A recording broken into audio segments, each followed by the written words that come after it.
Panji Pragiwaksono. Gue punya banyak kesamaan dengan Panji. Dulu kita punya usaha bareng, gue banyak belajar juga dari dia, kita suka tim bola yang sama, tim basket yang sama, bahkan genre musik yang sama juga. Tapi banyak persamaan tersebut nggak terjadi tahun 2017 ketika gue dan Panji memiliki perbedaan cara pandang proses politik ketika itu, ketika Pilkada DKI 2017. Tapi gue sama dia tetap temen sih.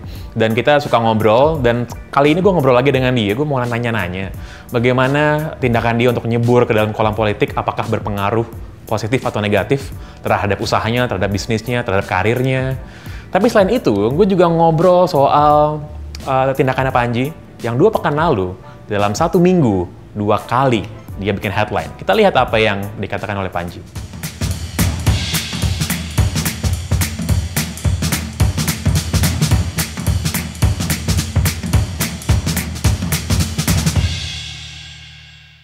Ji, lo dalam seminggu, lo bikin headline 2 kali, Ji, di Twitter. Bukan gue yang bikin itu. Ya, tapi kan sumbernya lo gitu, dan pasti namanya nama lo gitu. Gue mulai dari yang di Elephant in the Room dulu deh. Yang pertama gitu, gue tahu dengan betul gitu bahwa lo mengutip seorang narasumber lo waktu berapa tahun lalu siaran radio yang berkomentar soal FPI gitu kan. Gue tahu betul soal gue udah baca penjelasan lo segala macam, dan itu disalah mengerti oleh banyak orang gitu, bahwa Panji kelihatan afiliasi politik ya gitu. Gue juga ngerti poin lo dan segala pembelaan lo. Tapi yang gue mau bilang gini, sejak Pilkada DKI, Ji, omongan lo itu kan sebenarnya memiliki, suka atau nggak suka ya, memiliki bobot politik sebenarnya.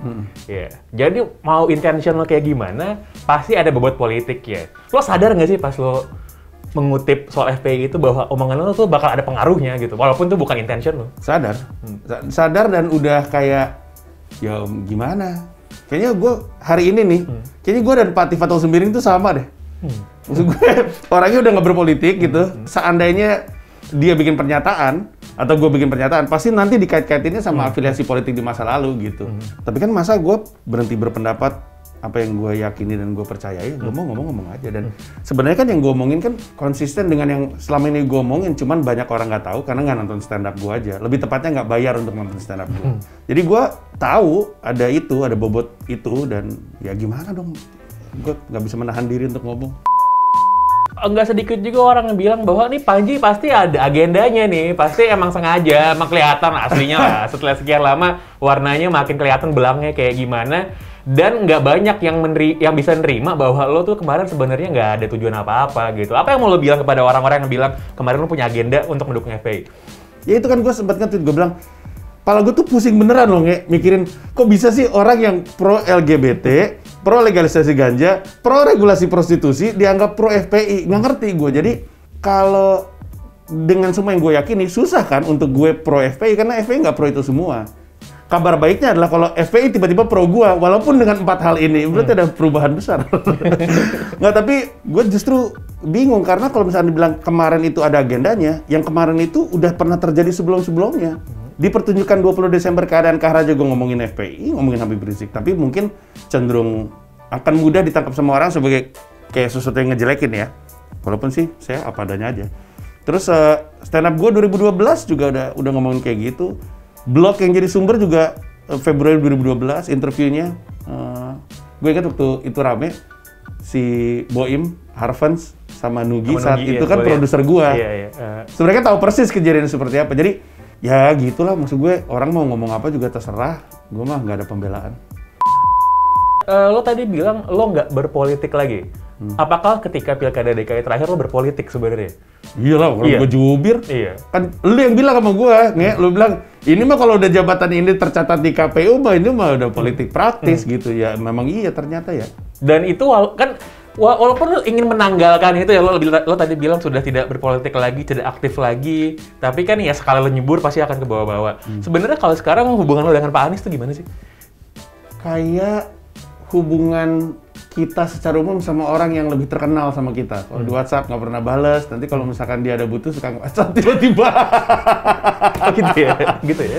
Iya, waktu itu terakhir aneh banget. Jadi gue di WhatsApp, sebelumnya gue kasih tahu sama staffnya, makan siang yuk sama Mas Anies gitu. Mau ngomongin apa? Nggak ada ngomongin apa-apa, makan aja gitu. Terus Mas Anies WhatsApp, lalu Panji mau ini nggak makan siang bareng yuk gitu, udah lama nggak ketemu gitu. Ya ayo gitu. Pas makan siang gue tungguin mau ngomongin apa, ternyata nggak ada. Kayaknya lagi stres aja. Butuh orang yang kalau lagi diajak makan siang bisa bikin ketawa. Udah itu dong, sudah aja selesai. Nggak ada hubungan lagi. Kalau gue WhatsApp kadang-kadang nggak dibalas. Kadang-kadang kalau gue telepon tiba-tiba diangkat. Kayak waktu itu gue pernah anak-anak pulang perang, Rian Ernest sama Valdo Maldini bikin show. Terus waktu itu isunya apa, lem Ibon kalau nggak salah. Terus si Valdo, coba telepon di depan penonton, telepon Mas Adi sekarang, video call gitu. Terus ya lah jangan dong, Bron sama si Rian Ernest juga dipaksa-paksa kan. Terus gue telepon, diangkat, lagi pakai kaos singlet atau pakai sarung. Gue bilang lagi mau tidur ya Mas Anies, lagi nonton. Kata dia, oh iya maaf, cuma ngobrol bentar terus udah aja. Jadi gitu aja hubungannya. Jadi kayak orang yang punya temen yang lebih terkenal sekarang kalau di WhatsApp agak susah gitu. Lo nggak terlibat dalam apa tim kerja something yang mungkin yang informal ya, bukan yang formal gitu. Atau lo ada kan kalau di tech company ada semacam brain trust-nya gitu kan, orang yang dia jadiin somebody to go to. Lo juga nggak termasuk dalam itu juga? Gue sering diundang dalam diskusi terbuka yang dikelola sama kayaknya sih sama Pemprov ya. Lewat dirjen-dirjen tertentu, tapi nggak pernah ikutan. Antara topiknya emang nggak menyenangkan atau emang kebetulan nggak bisa aja. Sering diundang tapi kalau disebut kayak think tank gitu yang duduk bareng terus ngomongin isu, nggak pernah sih gue. Tapi gue membiarkan diri gue ada di grup-grup WhatsApp yang masih terlibat, jadi gue bisa denger pembicaraan di sebelah situ apa gitu. Sama seperti gue masih terlibat di grup WhatsApp yang Jokowi gitu, pengen denger pendapatnya seperti apa. Kan kalau dulu ya, sebelum lo sempat terlibat dalam proses politik ini, kan pro dan kontra soal lo itu cuman lo lucu atau nggak lucu, cuma itu doang kan sebenarnya. Betul sekali. Iya kan? Iya dulu itu. Nah kalau sekarang sebenarnya lo lucu atau nggak lucu tuh udah agak yang secondary lah, agak nggak penting gitu. Sekarang kan sebenarnya posisi politik lo tuh ada di mana, dan itu sebenarnya yang pengen gue tanya. Lo secara nasional, secara regional juga, sebenarnya lo tuh pendukungnya siapa sih? Lo tuh berada di spektrum politik yang sebelah mana sih? Karena banyak yang bilang, Panji nih aja mumpung nih, kemanapun aja dia mau ada kesempatan. 2014 lo dukung siapa? Dukung Jokowi kan lo? Jokowi, betul. Iya kan? Jokowi. Kemarin juga milih Jokowi gue. Kemarin milih Jokowi juga, kemarin 2019. 2017 pas pilkada, lo milih Anies pasti kan?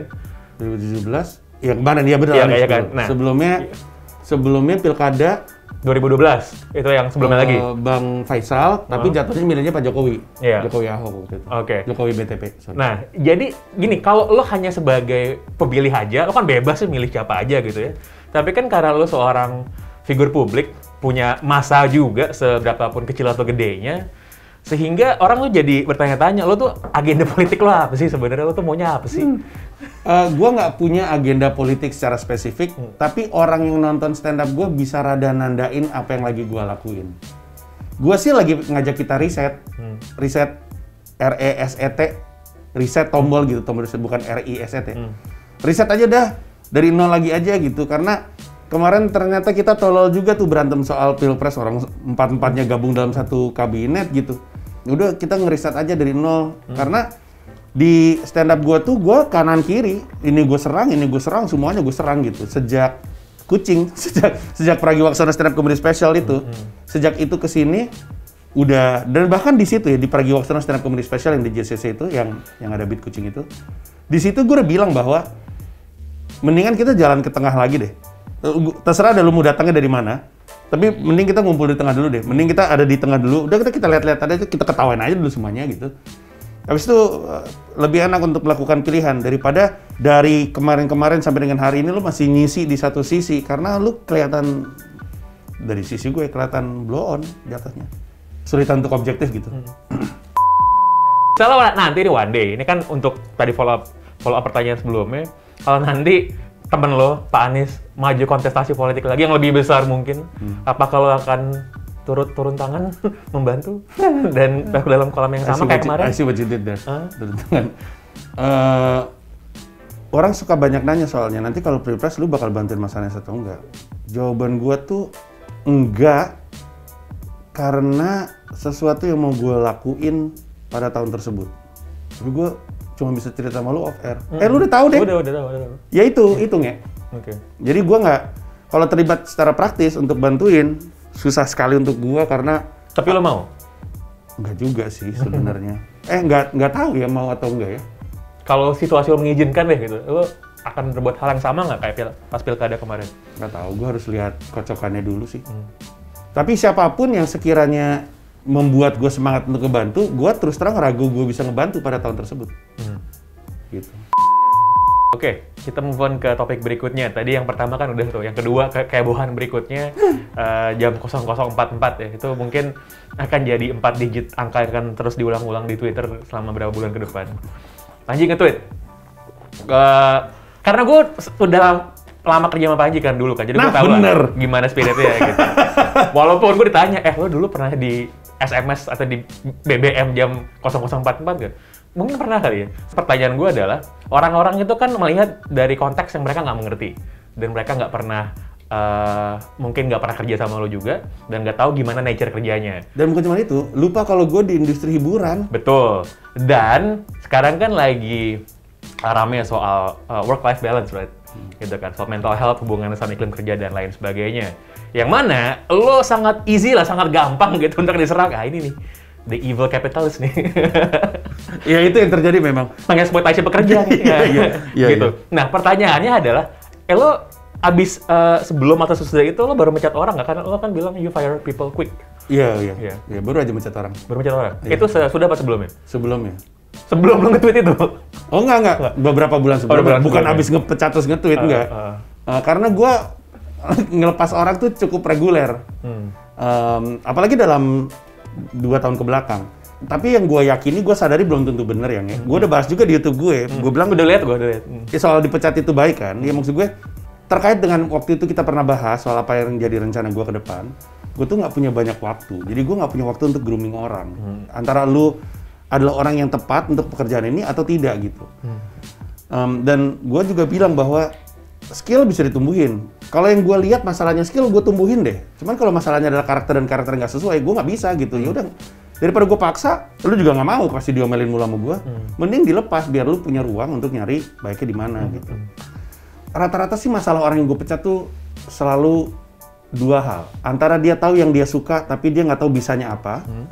Dia bilang dia suka stand up comedy, tapi dia nggak tahu nih bisanya apa. Dia pikir dia bisa event, ternyata berantakan. Dia pikir dia bisa nulis dalam arti kata dalam konteks caption gitu ya, ternyata enggak gitu. Akhirnya nggak punya tempat. Atau dia tahu bisanya apa, tapi dia nggak suka sama dunianya. Jadi dia nggak termotivasi, biasa aja ya kerja-kerja. Ya. Jadi nggak ngaruh mau kerja di Comika atau kerja di perusahaan sama aja. Ya udah akhirnya lepas gitu. Nah biasanya tuh gara-gara faktor itu. Dan gue cukup yakin ke depan juga gue masih akan ngelepas orang gitu. Nah, mungkin ya lo sebagai pemilik bisnis itu akan menjadi sebuah pertimbangan lo. Cuman yang jadi pertanyaan banyak orang juga adalah, emang perlu gituan di tweet ya? Iya, nah itu kan jam 00.04, gue nge-tweetnya jam berapa sih? Jam segitu, ya kurang lebih jam segitu lah. Gue tuh lagi ngomel, maksud gue kan, kita kan sering ya ranting di Twitter. Gue tuh lagi ranting terhadap diri gue sendiri gitu. Lagi mau ngomel di sini, makanya waktu ada orang bilang, gila yang kayak gini disombongin. Gue kalau sombong mau gue cari prime time jam 7 gue nge-tweetnya. Emang nggak penting. Tapi kan bukan cuma gue di dunia ini yang nge-tweet hal-hal nggak penting dari pikirannya dia. Butuh account alter kayaknya. Mungkin ya untuk yang kayak gitu-gitu. Pakai gambar anime ibu-ibuan gitu. Iya. Tapi memang lu benar, nggak penting untuk di-tweet. Tapi orang juga nggak bisa bilang gue nggak boleh nge-tweet itu. Gue pengen gitu. Yeah, of course. Cuman ya gitu, gue tuh lagi ranting. Jadi gue tuh beneran bingung sama orang yang emang apa ya di tweet itu ya? I was ranting dan I was sedikit banyak mencoba untuk menurunkan ekspektasi orang ketika pengen kerja sama gue. Dan itu bukan cuma gue lakuin di tweet. Gue pernah ngelakuin itu di Twitter, di YouTube. Waktu gue lagi Instagram live. Di posting Instagram juga gue yakin ada deh posting soal itu. Artinya, konten seperti yang gue tweet itu bukan pertama kali gue taruh di sosmed. Udah pernah gue lakuin sebelumnya. Cuman, semesta mendukung untuk menjadikan itu masalah aja. Iya, dan ya orang kan selalu ini ya, karena lo sebenarnya easy target gitu, jadi orang tuh bahkan membuat koneksi antara 2 hal yang nggak berhubungan gitu. Ada yang bilang, Pak Haji ini berusaha menutupi blunder yang FPI dengan blunder lainnya. Ada yang bilang gitu. Iya. Gila kali gue. Cuman dalam hati gue, kayak Pak Haji nggak sepinter gitu. Tidak. Saya tidak sebrilian itu. Iya benar-benar.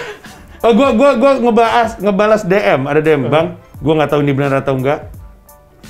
Tapi kayaknya ini cara lo untuk mengalihkan isu NU Muhammadiyah. Itu gue balas. Saya tidak sebrilian itu. Apa sih yang orang pengen dapat gitu ketika kerja sama lu sebenarnya? Selain Panji udah duluan pionir stand up comedy, make money dari sana, cuman apa sih sebenarnya orang dapat? Rata-rata sih orang pengen belajar jualan ketika ngikut kantor gue. Jadi secara dalam konteks bisnis, reputasi terbesar gue tuh kemampuan marketing tampaknya di mata masyarakat. Jadi banyak banget orang yang pengen masuk kantor ini untuk belajar itu dari dekat sama gue. Dan itu mungkin yang didapat. Karena gue bilang, dan kayaknya gue pernah upload di YouTube gue bilang, ini gue nggak peduli departemen lo apa, tapi kita sebenarnya itu jualan. Kita tuh ujung-ujungnya jualan. Apapun yang lagi lo kerjakan itu jualan. Bahkan back end, itu jualan reputasi setidaknya. Kalau misalkan kita dalam ngurusin invoice, kontrak, cepet, reputasinya bagus di mata komediannya yang kerja sama kita, orang jadi mau kerja sama kita. Jadi gue sering ini, bikin kayak, mungkin istilahnya workshop ya. Setiap kali mau meeting, gue workshop soal branding, soal marketing, soal sales, itu sih sering. Di luar itu, gue berharapnya orang ketika kerja sama gue, dia kerja di dunia yang dia cintai, walaupun dia tidak bisa jadi pelakunya, dalam hal ini stand up comedy. Jadi kalau lu cinta stand up, terus pengen kerja di bidang stand up, tapi stand up lu nggak pecah-pecah gitu, nggak lucu-lucu, tapi tetap pengen di dunianya, nah ini tempat yang tepat. Cuman gue minta tolong aja, mendingan lu sebelum masuk ke sini tahu lu bisanya apa. Sukanya kan stand up. Bisanya apa? Kalau ntar gue lepas lu gitu. Gue pengennya lu ketika kerja di sini, lu kerja di perusahaan yang benar-benar punya dampak sangat jelas sama kalau istilah gue di kantor tuh supplier dan bayar kita. Supplier tuh komedian ya, mereka yang supply kan. Bayar tuh penonton. Gue tuh beneran pengen bikin komika hidup dari karya gitu. Kalau mereka bisa punya rumah, punya penghidupan, biaya sekolah anak, semuanya dari stand up comedy, menurut gue pekerjaan gue, misi gue berhasil. Nah kalau lu merasa itu ada dampaknya untuk lu, dan lu bisa kerja di sini. Atau untuk orang yang lu hibur. Karena apalagi di masa pandemi, gue bisa ngasih lihat DM banyak banget. Itu banyak banget orang berterima kasih sama stand up-nya gue, sama stand up-nya anak-anak. Karena membantu mereka melewati masa-masa sulit gitu. Jadi kalau misalnya itu adalah sesuatu yang lu suka, lu ingin jadi bagian dari itu, ya boleh masuk ke sini. Sisanya nggak ada apa-apa di sini. Makanya gue bilang kalau misalnya lu nyari duit, di sini sih bukan tempat ya, ada banyak yang lebih gede gitu. Tapi kalau secara nilai yang lu yakini sama kita, ya udah deh jalan bareng. Gue ulang tuh, hampir setiap meeting bulanan gue bilang itu. Pokoknya gue nggak bisa ngasih duit lah di sini. Gue pengen ngasih harga yang adil sama lu tentunya. Tapi itu terkait sama kemampuan lu juga. Tapi lebih baik lu di sini karena lu percaya sama apa yang kita percaya gitu. Kan banyak orang yang bilang Panji ini nggak lucu lah gitu ya. Terus kemarin kita sempat ketemu cerita-cerita lah gimana bisnis performance Panji tahun lalu gitu. Terus setelah gue dikasih tau angkanya, gue bilang buat ukuran komedian yang nggak lucu, that's a lot of money gue bilang. Jadi sebenarnya prospek bisnis itu gimana sih, Ji? Oh, komedi. Ini kita ngomong di luar kondisi pandemi ya. Dasarnya aja itu menurut gue sangat mengagumkan dan menyenangkan. Ruang pertumbuhannya itu masih gede banget gitu. Dan gue sadari itu persis, gue dan komedian lain ya, komika lain itu sadari itu persis di setiap pertunjukan yang gue buat. Gue ambil contoh yang di JCC deh. Gue bikin show di depan 5.000 orang. Itu kan orang yang banyak untuk nonton lawak. Gue bawa komedian namanya Indra Frimawan. Di skena stand up comedy, tahu semua lah. Pas gue bawa, itu penonton gue nggak ada yang kenal di siapa. Dari situ aja gue berkesimpulan bahwa ini penetrasinya stand up-nya masih kurang luas gitu, cuman di kita-kita aja. Nah, makanya Comika juga bergerak di market yang tidak sama dengan teman-teman kita yang lain. The Comtungs, The MLIs, The Stand Up Indo. Kita nggak main di market yang serupa gitu. Walaupun pasti ada perpotongannya. Kita coba untuk ngelebarin ke tempat-tempat yang berbeda dan peluangnya masih mengagumkan gitu. Stand up comedy itu kan kesenian yang seperti musik, dia datang dengan subjektivitas yang beda-beda gitu. Ada orang yang sukanya musik yang seperti dangdut, ada yang sukanya pop, ada yang sukanya jazz. Stand up comedy juga kayak gitu. Ada yang suka stand up yang seperti ini, ada yang seperti ini, dan masing-masing punya market gitu. Masih sangat mengagumkan sih ruangnya.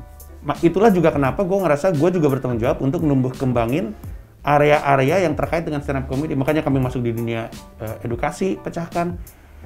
Kami akan masuk ke dunia media.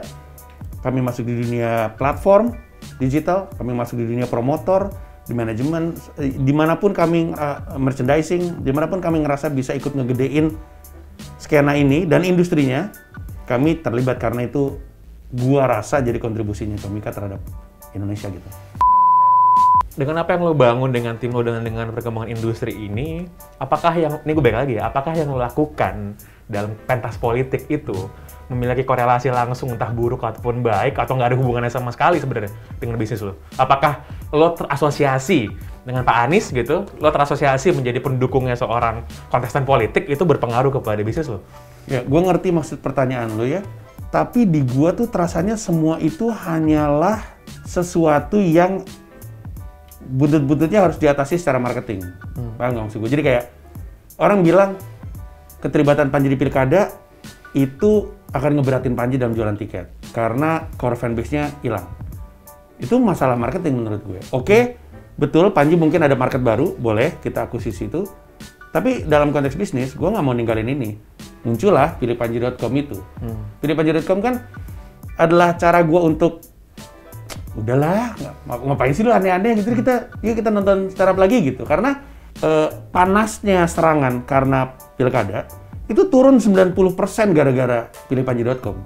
Lebih kayak, sialan si Panji, ternyata gue kena, ngapain juga ya gue kemarin ngomong-ngomong sama dia, udahlah gitu. Itu semua, di gue itu hanya kayak sebuah permasalahan yang harus diselesaikan secara marketing. Hari ini mungkin politik, lain kali mungkin pandemi. Dan lagi-lagi masalah yang akan diselesaikan secara marketing. Gue mau ngapain nih untuk memastikan bisnis baik gitu. Jadi gue yakin ada dampaknya. Tapi gue hanya mengkategorikan itu sebagai permasalahan bisnis gitu, yang akan diselesaikan secara marketing oleh kantor ini gitu. Oke, satu topik terakhir sebenarnya. Kalau tadi kan udah agak serius-serius lah, ini yang agak fun dikit, hip hop. Wow. Wah, gue nggak nyangka nih bakal ke arah sini nih. Nggak, soalnya apa namanya pernah ada yang ngomong sama gue atau gue lupa gitu kan. Kalau lo merasa Panji nggak lucu sebagai komedian, lo harus nonton main hip hop konsernya, men. Lebih parah lagi gitu ya gitu. Yang mana sebenarnya gue ngebelain, sebenarnya ya kalau buat gue ya, sebenarnya hip hop lo menurut gue itu hip hop karir lo menurut gue sih, gue lebih bisa enjoy itu. Maksudnya itu cuma butuh scale up doang sebenarnya gitu ya, butuh scale up doang. Cuman yang mau gue tanya dan mau gue bilang gini. Hip hop head soalnya kali ya. Apa? Ya kan lo hip hop head. Iya. Ya walaupun yang nggak suka sama lo, gue yakin sih di skena hip hop. Gue yakin kalau secara rasio jumlah rapper yang nggak suka sama lo dibandingin jumlah komedian yang nggak suka sama lo mungkin 1 banding 10 mungkin. Betul. Iya, kan? Gue setuju. Setuju. Nah, cuman gini, kalau gue kan selalu, gue juga karena gue suka hip hop gitu, menurut gue it's beyond music gitu ya, it's beyond culture juga, itu kan soal mentality gitu ya. Dan mental hip hop itu kan emang nepok dada, emang gitu kan, emang swag gitu selalu gitu. Itu sesuatu yang berpengaruh nggak sih, itu menjadi sebuah mindset lo dalam melakukan sesuatu nggak sih? Sangat ya, karena gue rasa semangat marketing gue juga itu datangnya dari hustle mentality-nya hip hop gitu. Hip hop tuh nggak pernah malu untuk, kalau zaman sekarang disebutnya ngeplug dagangan. Hip hop nggak pernah malu. Hip hop bisa lagi bacain nominasi untuk orang, dia jualan albumnya sendiri gitu. Shout out gitu-gitu ya. Iya gitu. Ya, jadi itu sangat berpengaruh gitu terus terang, dan hip hop tuh punya kecenderungan kompetitif yang sangat tinggi gitu. Itu juga ada di gua gitu. Dan itu gua rasa juga ngaruh, dan sisanya adalah hip hop selalu opinionated gitu. Dan itu juga menjadi bagian dari diri gua gitu. Ya gimana, sejujurnya gua duluan terpapar hip hop daripada stand up kan. Mentalitas underdog gitu, sesuatu untuk dilawan yang kayak gitu-gitu selalu ada di gua gitu. Bahkan setelah gue pikir-pikir ya, di hip hop juga selalu ada kayak tendensi bahwa ini puritan, terus ini progresif, itu tuh juga selalu ada, dan itu selalu ke bawah juga di kemanapun gua pergi, mau ngomongin stand up, ngomongin film, ada mulu yang kayak gitu. Gua juga kemarin kita sempet bikin paralel gitu kan. Pak Anji ini rapper komedian, terus juga berpolitik juga. Terus tiba-tiba Kanye West pakai maga kan, topi kan, udah gitu Pak Anji pilkada sama nih bilang kan. Iya benar, tapi secara musikalitas tolong jangan disamain dong, jauh sekali. Lo pasti punya cita-cita itu nggak, atau itu cuma just a chapter in your life yang mungkin nggak akan lo revisit lagi, doing hip hop? Oh, gue sih gue mau ngeluarin lagu. Oke. Iya, gue habis belanja beat kemarin sama Tats. Oke. Tapi mungkin nggak kayak dulu, semangatnya bukan semangat bikin album kayak dulu ya. Setelah 5 album, yang mana banyak kalau dipikir-pikir. Kalau ya, kita buat ukuran rapper gagal tuh banyak sih. Iya, maksud gue kalaupun lu nggak bisa apresiasi penjualan unitnya, apresiasi keinginannya untuk bisa punya lagu sebanyak itulah gitu. I have a body of work. Ya. Dan walaupun semangatnya bukan semangat bikin album lagi, album kan sesuatu yang lebih terkonsep secara keseluruhan. Gue sih masih banyak hal-hal yang setelah gue pikir-pikir nih, cuman bisa keluar dalam format lagu memang. Jadi masih mau gue keluarin kok. So produser gue sekarang udah jualan burger tuh. Andrew March. Jual burger deh. Iya, Unicorn Burger. Enak banget lagi. Enak gila. Atau hip hop jualan kan barusan. Iya. Shout out. Shout out Andrew March. Unicorn Burger the best. Apalagi string onion. My God.